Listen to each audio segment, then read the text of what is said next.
Here are two mistakes you should never make in college. Most of you worry about what to do. Majority of you are scrolling online constantly. What should I wear on my first day in high school? How should I behave? How should I act?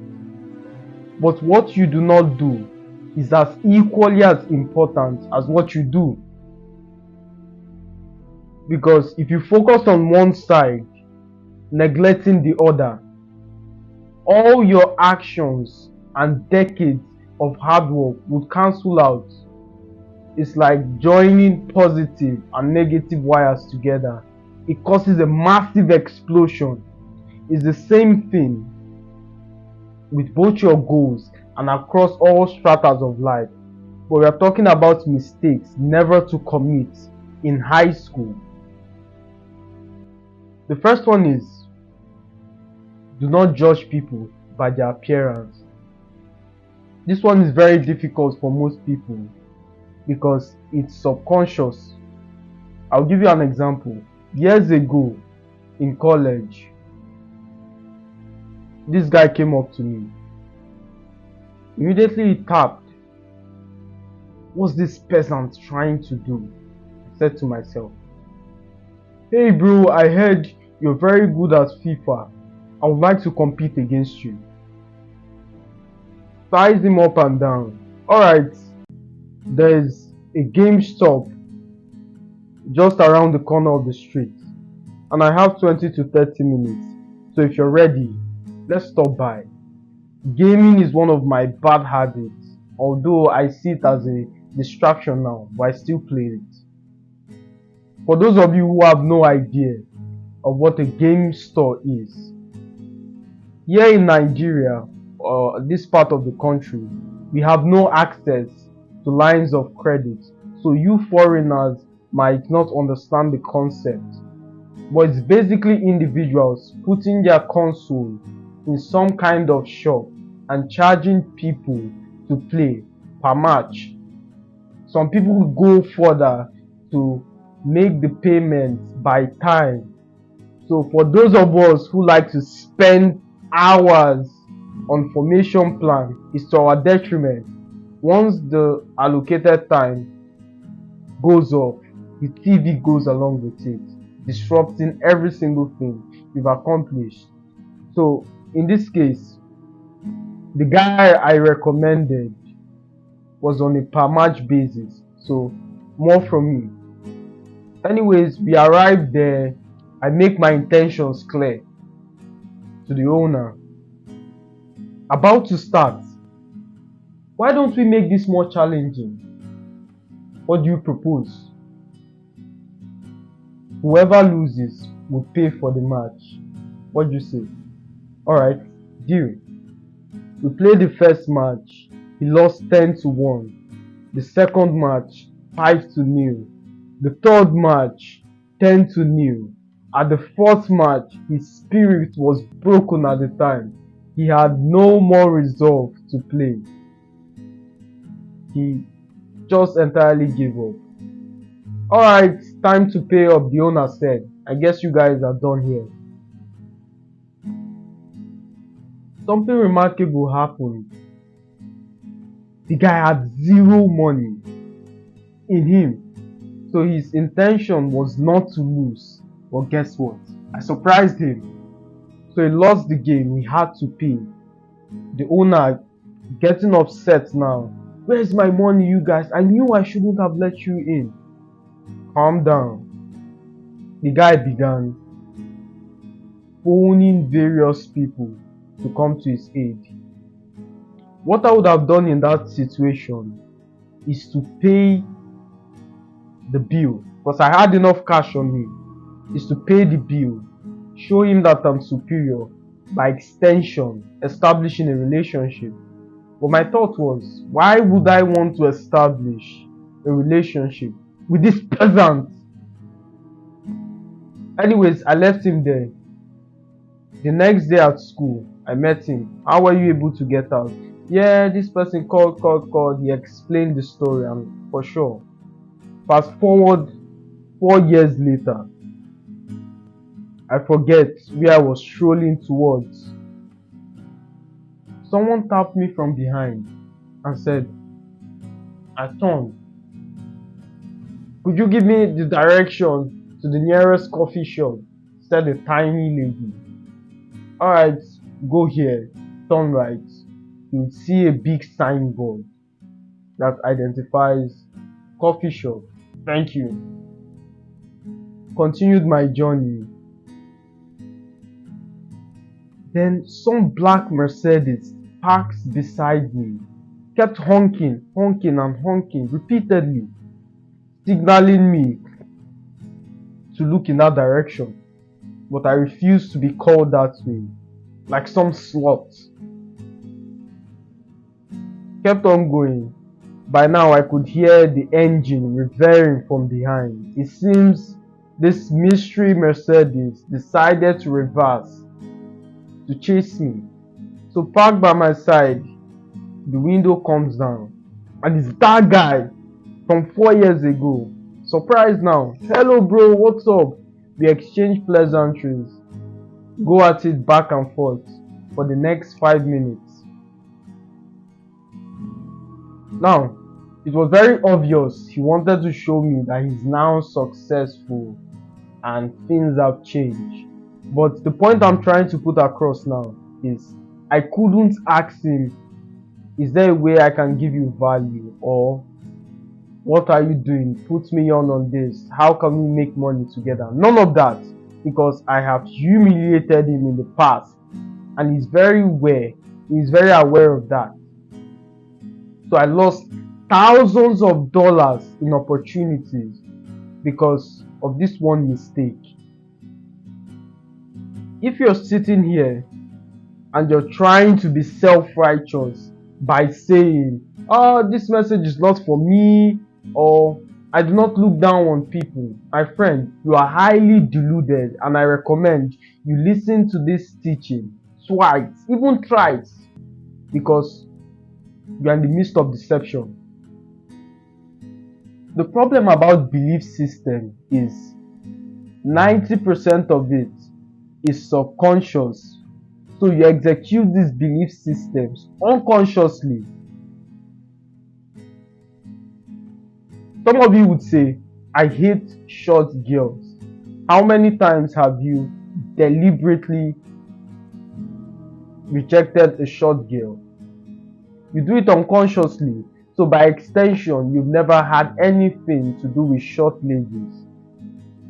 Similarly, a guy would look at a girl and go, nah, she's way out of my league. What happens? Your body begins to act in accordance with that belief system. You fidget when you see her, you act like a moron, making that belief system a self-fulfilling prophecy. So it's not necessarily because she's out of your league, but the beliefs you have chosen to embody. That's the first one. I remember someday I was observing a young lady, not in a creepy way, but I have this kind of mind. I rarely forget things. This was one of the reasons I stopped taking the bus completely, because anytime I would enter a bus and I leave, I would still remember the faces of the passengers. It was terrible, because anytime I walked past those passengers, I had this weird feeling that they too recognized me, which puts me in an awkward position. But it's very untrue, because not everybody has this superhuman mind. Not everybody thinks like me, which is a story we'll get to in subsequent videos. But that's why I stopped taking the bus. Observing this lady and some guy, slipshod, not in the best of appearance. Hello. She pretends as though she didn't hear. Hello, ignores it until he taps her. What's the problem? Let me have your notes. Forgetting. But I come along and hello, hi, all smiles and giggling. See? So maybe in her mind, Subconsciously, she has embodied this belief that if a man is not of certain appearance, ignore him. It's a mess up. Don't waste your time with him. So that's the first one. The first lesson is not to judge people by their appearance. Now, am I saying you go out of your way and try to establish relationship with people who are lesser than you, or become this outstretched guy who tolerates rubbish? No, I'm not saying let people walk all over you or infringe your rights to make someone comfortable. That's what I'm against. However, what I do recommend is you give value as much as you can. The Bible clearly states, cast your lot 7 places or 8 places, for you do not know what the days hold. So keep casting your lots. Had I cast my lot in that game store, perhaps I would have had extra $5,000 in my checking account. It's an opportunity I've missed, and I don't want you to go through that same experience. It is madness. I am here as someone who has gone through that experience and is pointing towards that pit, as a big brother pointing towards that pit. Do not make the same mistake. What humans do is they watch someone jump into a pit, struggle for 10 years to get out, and they make that same mistake.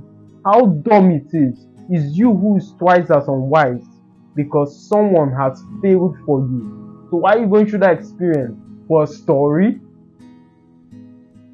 My friend, I guarantee you, if it's a story you want, there are thousands of experiences and pitfalls waiting for you along the path of success. The best thing you can do in this situation is to learn from other people's experience and see how far you can go, such that when you confront your own pitfall, you'll be able to draw victory lessons that helps the upcoming generation and posterity by large.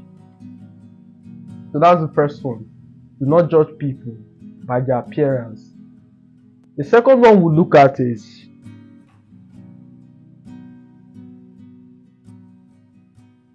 do not conform to status quo. Now, this is one of the most difficult things, a hurdle if you like, to surmount in college, because everyone wants to be cool, and their definition of cool is hanging around parties, women, drinks, paths that leads to hedonism and pleasure. If you aim in the opposite direction, I want to be focused with my life, I want to study, it has nothing to do with just personal development. You can do something as contrary as, I want to leave this school with a first class degree. You're not veering into personal development or saying you want to make money. As simple as trying to be good or get better grades, immediately they ostracize you from society. And rejection is very dangerous, because rejection is a clear message from your organization, from your peer group, that you are not wanted in this ecosystem. This can be hurtful. That's why most of us today celebrate people that went through degrees and amount of pain to achieve a result. It's not necessarily the results that we are clapping for, but the sacrifices along the way they had to experience. That's what the real reason we applaud them. If I say to you a fictional character, say Superman for instance, he comes to life and competes in one of the Olympic sports. Take weightlifting for instance. When he gets the medal, would you applaud him? Exactly, you won't. because there was no pain, there was no sacrifice, there was no story, there was no late night. I had to do this, I broke my ankle. That's what you want. You enjoy the sacrifices behind the results. I'll tell you now for a fact that most big business always have a compelling story behind them. That story is what they use to capture a subset of the marketplace, which I refer to as the emotional buyers. Once a former cancer patient comes along with some kind of head warmer, a hypothetical example, and ties this sad story to it. I was a cancer patient, and part of the thing I said is once I beat cancer, I would commit myself to making beautiful head warmers and keeping everyone's head warm so they don't have to shave it. Beautiful. Give her $1 million. So it's mostly the story, not necessarily the product. And I don't want to go into business and branding. It's beyond the scope of this discourse. But the point I'm angling towards is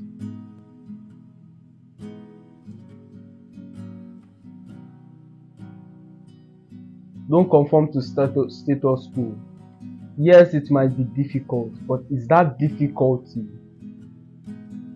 that shapes you to become the kind of person worth listening to become a man of stature. You don't tune into me necessarily because of me, but because of the various experience, the wisdom, the philosophy I have derived from those painful lessons distilled into life applicable keys that solves your problem.